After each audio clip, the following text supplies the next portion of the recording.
Your first visit here to the state of hockey as commissioner of the PHF. How's the weekend been for you? It's been terrific. We just came off of a fun game at Richfield, and seeing the teams in action and just all the fans enjoying the sport. That's what it's about, so it's great to be here.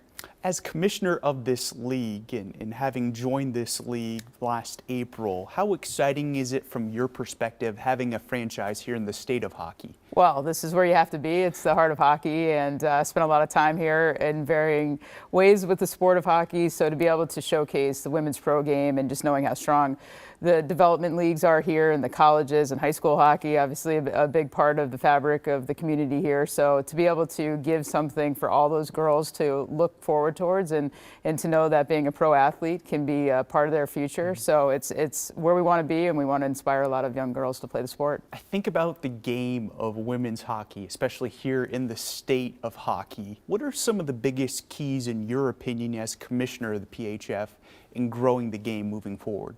Well, I really believe in the togetherness factor, and that we can do more than just a few of us. So we have so many great pioneers of the game that live here in the state of Minnesota and that have been continuing to develop the sport long after they stopped playing. So those are the people we need to lean into and support them as much as we need them to support us. So it's really about that community and building a network of people that are really ambitious about what we can do, and we can get there faster together. How exciting is it from your perspective seeing the younger generation get behind the sport as well? Well, these are things we've never seen in our sport before. To be able to have these young girls looking on the ice and seeing, these terrific, accomplished pro female athletes, that's something special, and it's not something we've all had the opportunity to do. So we're making history, weekend after weekend here in the PHF, and just really proud to be able to inspire those young girls. Speaking of making history, you guys announced previously that you have doubled your salary cap. For a third straight year, you've grown the salary cap.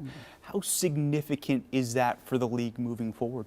It's essential. I mean, we believe in resources for the players, and we have an ownership group that's very dedicated and committed to make sure that we're moving the needle in the right direction, and not just for future generations down the line, but we want to take care of the players that are doing the work here today. So, we have a responsibility to do it in a sustainable but thriving way, and I think that indicates where we are in the health of the league.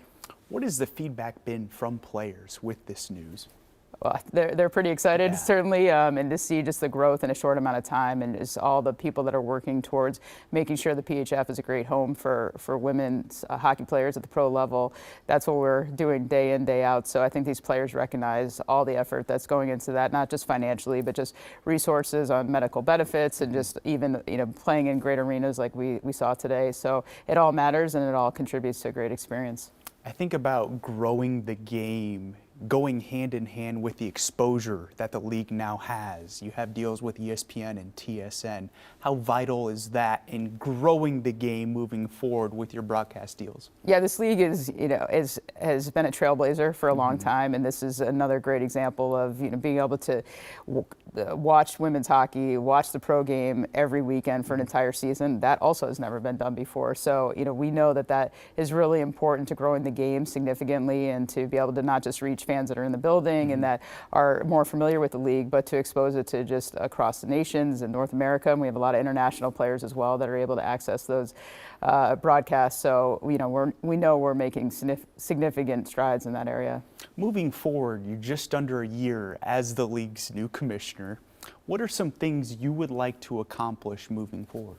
We just need to keep growing. Again, the exposure. We have new sponsors coming on board all the time. We're looking at expansion, so making sure that we have what we need in place, and that we're always improving upon everything that we're doing, whether it's on the ice, off the ice. But our commitment to the game is strong, and we intend to just keep making that a better experience for our fans and our players and our sponsors and our partners, every day we can. So the future is going to be exciting for us. You've been around the sport of hockey for a very long time. Previously, you were with USA Hockey, general manager of the U.S. Women's National Team, director of women's hockey with USA Hockey, and then you take over as commissioner of the PHF. I'm curious, what led to this move? Well, there's just so much to do in the sport of hockey for girls and women's, and somebody that started playing before there was even women's hockey in the Olympics, and then to see how the growth of that and the impact that's had, and to now see what we can do on the pro game is just motivating. And this game has given a lot to me personally, on and off the ice, and so whatever I can to contribute and do that for somebody else in the next generation is important to me, and I know everybody we're working with has the same approach to what we do.